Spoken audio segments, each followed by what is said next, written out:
আসসালামু আলাইকুম বিয়ান সাহেব। ওয়ালাইকুম আসসালাম। কেমন আছো রেশমি চুরি? রেশমি চুরি না, রেশমা আমার নাম। ওই কিন্তু আশ্চর্য, আমি আমার বিয়ান সাহেবের সাথে ফাইজলামি করবো না? তা না করে আমি কি পাশের বাসার ইমারিমার সাথে ফাইজলামি করবো? ইমারিমা কে?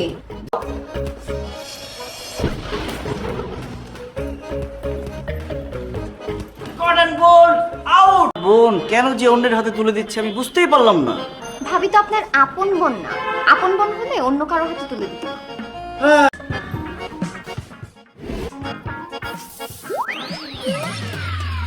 এই কি হলো এটা? আমার বিয়ে লাগছে যে আমি কাজ করব, তোমার বিয়ে লাগছে তুমি বাড়িতে তিরিং বিরিং করে ঘুরে বেড়াও, আমি এখানে ঘুমাবো আর আমার ঘুমটা নষ্ট করলো। যাও। এই চুরির মাল সামানের পোটলাটা কোথায়? ছি ছি ছি ছি, তোমাদের বংশ যে এরকম চোরের বংশ, এটা জানলে আমার ভাইকে তোমাদের ফ্যামিলি। হ্যালো তানভীর, কোথায় তুই? এত রাত হয়ে গেল এখনো আসছিস না? আপু মাত্র তো বাজে রাত্রি। ঠিক আছে, তুই কোথায় আছিস বলতো? তাড়াতাড়ি আয়, তোর জন্য খাবার রেখেছি, ঠান্ডা হয়ে যাচ্ছে তো। তুই তো আবার ঠান্ডা খাবার খেতে পারিস না। আপু নো 70% পে করেছি, ডেকোরেটরে 80% পে। তোর অনেক কষ্ট হচ্ছে তাই না রে? কিসের কষ্ট আপু? আমার বিয়ান সাহেব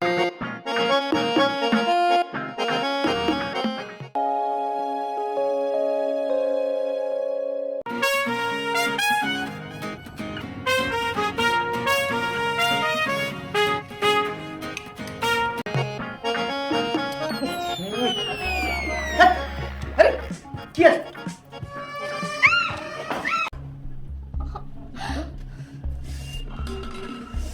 খবরদার খবরদার, টাচ করবো না। দেখি না কি হয়েছে। সরি রেশমা। সরি বলে লাভ নাই তো। আমার এখন কি হবে? আমার পাটা যে ভেঙে গেল। কেউ বিয়ে না করলে আমি বিয়ে করব। আমি মরতেছি ব্যথার জ্বালায়, আর সে মজা নিয়ে আসে। উঁচু করো, উঠাও উঠাও, জালে নিয়ে যেতে হবে। কিভাবে? কিভাবে সেটা আমাকে বলে দিতে হবে। এখন কি কোলে করে নিতে হবে? ও পারবা না তো? লাগবে না। পারবো না কেন? ওরে বাবা রে বাবা। কমিউনিটি সেন্টার থেকে আগে দুটো গরু 2.5 লাখ টাকা বলেছিল, এখন আবার ফোন করে বলছে ওর কাছ থেকে সরাসরি নিয়ে আসলেই তো হয়। ও তাহলে তো ভালোই। আচ্ছা যা করবি একটু তাড়াতাড়ি কর, আমি আবার একটু বায়তুল মোকাররম যাব গয়না কিনতে। বাই তো, কোনো সমস্যা নেই, যাও।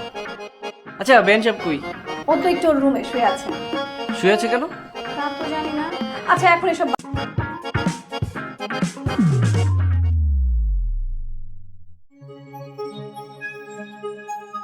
রেশমা ভাই কি অবস্থা? ভাবির যা রাগ, তোমাকে মেরেই ফেলবে। আমি যে তোমাকে ব্যথা দিলাম। ভাবি জানলে লঙ্কা কাণ্ড করে ফেলবে। দেখা যাবে আমার অনেক ব্যথা। শোনো, আমি একটা জায়গায় শুনছি, যদি পা নড়াচড়া না করে ঠিকঠাক জায়গা মতো প্লেস করে রাখা যায়, আর একমাত্র ভাবিকে বাসা থেকে বের করে দিবে। আচ্ছা ঠিক আছে, তুমি রেস্ট করো, দেখি আমি কি করা যায়। আর রেস্ট, বাবারে বাবা, ধরো না ধরো না।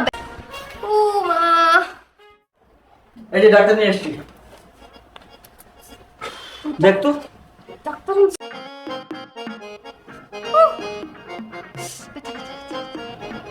ব্যথা কি একটু বেশি লাগতেছে? হ্যাঁ, কিলার দিচ্ছি, ঠিক হয়ে যাবে। আমার মনে হয় কি একটা এক্সরে করে দেখা দরকার, ভাঙছে কিনা। রেশমি চুরি, তুমি রেডি হয়ে যাও, হসপিটালে যেতে হবে। আচ্ছা বন্ধু, এক্সরে টেক্সরে কিছু করার দরকার নেই, আমি পেন কিলার টেক্সট করে দিচ্ছি। প্রবলেম হলে আমাকে জানাস।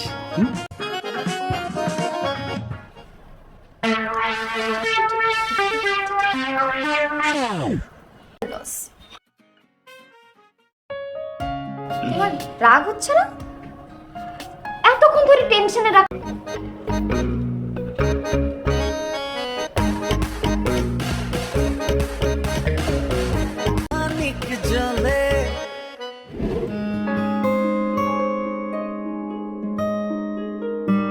মুড অফ কেন? 3 দিন পরেই তুই চলে যাবি। হ্যাঁ যাবো তো। তুই চলে গেলে থাকে, আর বাসায় আসলেও সেই অফিসের কাজ নিয়ে ল্যাপটপে পড়ে থাকে। তুই না থাকলে যে আমার কি হবে আল্লাহই জানে। আচ্ছা তোর কাছে মাসুদকে কেমন লাগে রে? একটু বয়স্ক তাই না? হ্যাঁ, কিন্তু রিচ আছে তো। তোর মাসুদের সাথে কথা হয়? না, হয় না। কেন? কি বলিস? বিয়ের আগে তোর শাড়ি গহনা কিংবা পছন্দ অপছন্দ, কিংবা এমনও তো হতে পারে তোর বিয়ের আংটি কিংবা অন্য কোনো জুয়েলারি কিনলে তোর পছন্দ হলো না। এটা একটা মুশকিল না? ভাবি তুমি একটু ওভার থিঙ্ক। জীবন আমার কাছে রাখতাম। এখন আর ভাব মেরে লাভ নেই, চাইলেই পারতাম। চাইলেই রাখতে পারতাম, কিভাবে রে? জি না, এমনিই বললাম। ওই যে তুমি বললে না সারা জীবন তোমার কাছে রেখে দিতে, এর জন্য। তুই যেভাবেই বলিস, কিন্তু এই বলাটা যদি তুই আমাকে আছে, সারাক্ষণ আমার পিছিয়ে লেগে থাকে। বেআই সাহেব তো একটু মজা করে। একটু না, অনেক বেশি মজা করিস সারাক্ষণ।